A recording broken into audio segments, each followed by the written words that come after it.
Hi, welcome to Jula stream. இன்னைக்கு பச்சை பயிறு பாசிப்பயிரை வச்சு ஒரு தண்ணி குழம்பு தான் பார்க்க போகிறோம். 150 கிராம் பாசிப்பயிரை எடுத்து இப்படி வறுத்துட்டு குக்கரில் போட்டு 3 டம்ளர் தண்ணி, உப்பு, நம்ம கனவு தோட்டத்தோட மஞ்சத்தூள், கொஞ்சம் ஒரு மீடியம் சைஸ் தக்காளி. இப்போ இது எல்லாத்தையுமே மூடி 3 விசில் 2 நிமிஷம் மட்டும் வச்சோம்னா இந்த மாதிரி இந்த பயிறு வந்து வெந்திருக்கும். ரொம்ப குழஞ்சிடக்கூடாது. குழஞ்சதுன்னா பயிறு வந்து நம்ம பருப்பு கடையிற மாதிரி ஆயிடும். ஸோ அது எடுத்து வச்சு சாப்பிட்ற மாதிரி இருக்காது. இப்போ இதை வந்து நம்ம இன்னும் 1 டம்ளர் தண்ணி விட்டு கொதிக்க விட்டுறலாம். இதுக்கு ஒரு மசால் அரைக்கணும். அதுக்கு மிளகு 1 டீஸ்பூன், ஜீரகம் 1 டீஸ்பூன், வர மல்லி 1/2 டீஸ்பூன், குழம்பு மிளகாத்தூள் 1 டீஸ்பூன். இது உங்கள் ஆப்ஷனல். காரத்துக்கு ஏற்ற மாதிரி நீங்கள் கம்மியாவோ கூடவோ போட்டுக்கலாம்.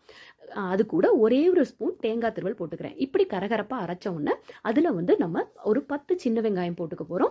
சின்ன வெங்காயம் இல்லைன்னா பெரிய வெங்காயம் போடுங்க. இந்த மாதிரி அரைச்சிட்டு அதையும் நம்ம இந்த சூப்லேயே தூக்கி கொட்டிட போகிறோம். தேவையான அளவு தண்ணி இப்போ நீங்கள் ஆட் பண்ணிடுங்க. அந்த மிக்ஸியும் கழுவி ஊற்றிட்டு இந்த ஸ்டேஜில் கொஞ்சம் உப்பும் இதில் ஆட் பண்ணிக்கோங்க. எல்லாம் சேர்ந்து நல்லா கொதிச்சு வரட்டும். அதில் நான் ஒரே ஒரு புளி மட்டும் நான் தனியாக ஊற வச்சு அதையும் இதில் கரைச்சி ஊற்றுறேன். உங்கள் தக்காளி புளிக்கும்னா அதை விட்டுடுங்க. இந்த புளி வந்து உங்களுக்கு ஆப்ஷனல் தான். நான் அரிசி கழுவுன தண்ணியில் இந்த புளியை கரைச்சிட்டு ஊற்றுறேன். இந்த மாதிரி தண்ணி குழம்பு நம்ம களனி மண்டி எல்லாம் வைக்கும்போது அரிசி கழுவுன தண்ணியில் புளியை ஊற வச்சு சேர்த்தோம்னா டேஸ்ட் ரொம்ப சூப்பராக இருக்கும். இது சிக்கன் குழம்பு டேஸ்ட்லேயே இருக்குங்க. இது என்னோட தம்பி டாட்டருக்கெல்லாமே ரொம்ப பிடிக்கும். அவங்க எப்படி செய்யறதுன்னு கேட்டாங்க. இந்த வீடியோ கண்டிப்பாக அவங்களுக்கு யூஸ் ஆகும். இப்போ 1 ஸ்பூன் ஆயிலில் வெறும் சோம்பு கருகப்பிலை தாளிச்சு கொட்டிட்டு அடுப்பை ஆஃப் பண்ணிட்டு ஒரே ஒரு பூண்டு, இல்லை ரொம்ப சின்னமாக இருந்ததுன்னா 2 பூண்டு நச்சு போட்டுருங்க.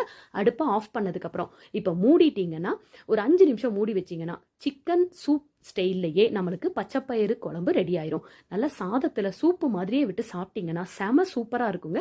ட்ரை பண்ணி பார்த்துட்டு கமெண்ட் பண்ணுங்க.